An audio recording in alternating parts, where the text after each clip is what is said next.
Fatimiyah merupakan salah satu dinasti Syiah yang muncul pada periode klasik Islam.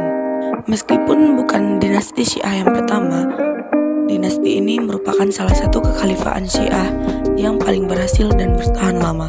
Dinasti Fatimiyah yang mengaku sebagai keturunan Ali ini dalam perkembangannya berhasil menaklukkan banyak wilayah-wilayah Afrika Utara. Bahkan penaklukan dinasti ini sampai ke Pulau Sisilia.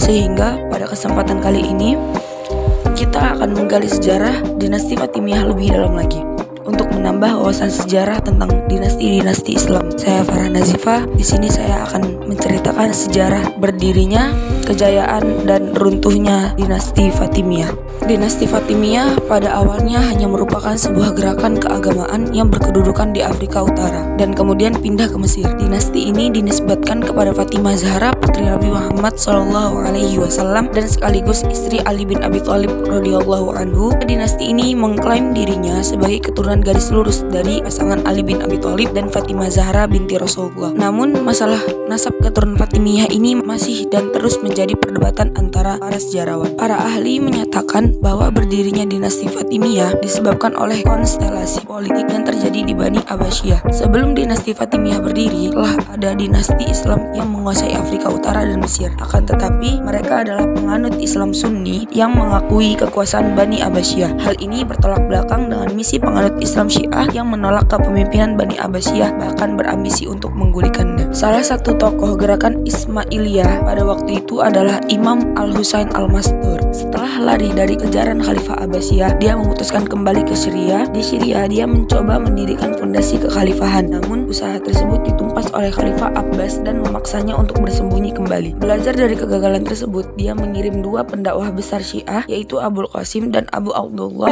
Al-Husain Al-Syiah ke Yaman dan Afrika Utara, masing-masing untuk membangun fondasi kekhalifahan Fatimiyah. Pada akhirnya, pilihan pengikut Ismailiyah jatuh pada Afrika Utara karena letaknya yang jauh dari pengawasan pusat kekuasaan di Baghdad. Namun, pada tahun 873, sebelum berhasil mendirikan kekhalifahan, Imam Al-Husain meninggal dunia setelah kelahiran anaknya, Abu Muhammad Abdullah Al-Mahdi Bilal atau Ubaidillah. Di Afrika Utara, usaha propaganda yang dilakukan oleh Abu Abdullah sendiri telah membuahkan hasil. Dengan menyamar sebagai pedagang, ia mulai menghimpun pengikut yang didominasi oleh orang barbar. Perasaan dendam orang-orang barbar terhadap gubernur setempat akibat pajak yang sangat tinggi membantu Abu Abdullah untuk menguatkan fondasi kekhalifahan. Dengan demikian, semakin besarnya dukungan terhadap gerakan Ismailiyah yang dibarengi dengan kemunduran penguasa setempat membuat kesempatan untuk mendirikan kekhalifahan semakin terbuka. Pasukan yang dipimpin oleh Abdullah telah dapat menumpas pasukan Aghlabiyah, memperluas kekuasaannya hampir ke seluruh Afrika Utara dan akhirnya memproklamirkan bahwa Ubaidillah Al-Mahdi sebagai penguasa dinasti Fatimiyah yang pertama pada tahun 909 Masehi.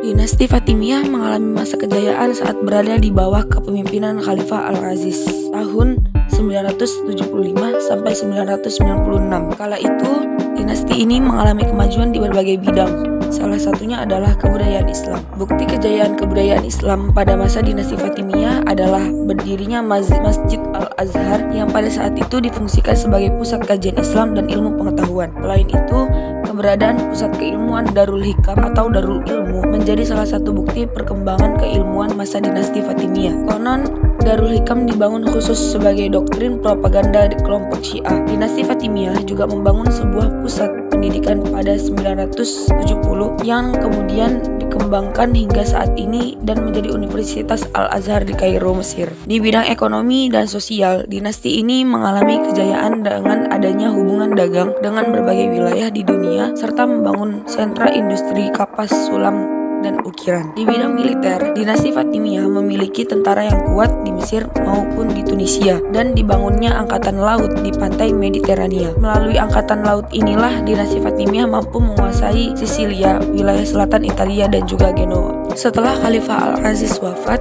dinasti Fatimiyah mengalami kemunduran secara drastis. Pengganti Khalifah Al-Aziz yaitu putranya yang bernama Abu Ali Al Mansur al-Hakim yang masih berusia 11 tahun. Kebijakan dalam pemerintahannya sangat bergantung kepada keputusan gubernur bernama Barjawan yang meskipun pada akhirnya dihukum al-Hakim karena penyalahgunaan kekuasaan. Abu Ali Mansur al-Hakim dikenal sangat kejam dan mengeluarkan berbagai kebijakan yang menyengsarakan umat. Selain itu, ia juga menghancurkan gereja, merusak kuburan suci umat Kristen, dan menerapkan kebijakan yang kontroversial bagi rakyat non-muslim. Setelah al-Hakim wafat, ia digantikan putranya bernama Abu Hashim Ali yang bergelar Al-Zahir. Pada saat pengangkatannya, Al-Zahir masih berusia 16 tahun dan kebijakan pemerintahan berada di tangan bibinya bernama Siti Al-Mulk. Sepeninggalan bibinya, Al-Zahir menjadi raja boneka di tangan para wazirnya. Pengangkatan khalifah dalam usia relatif muda terus berlanjut hingga pada masa akhir pemerintahan Daulah Fatimiyah. Bahkan khalifah ke-13 yang bernama Al-Faiz dinobatkan pada saat ia masih balita, namun meninggal sebelum usia dewasa. Sementara khalifah terakhir bernama Al-Adid dinobatkan saat berusia 9 tahun. Faktor lainnya diperparah oleh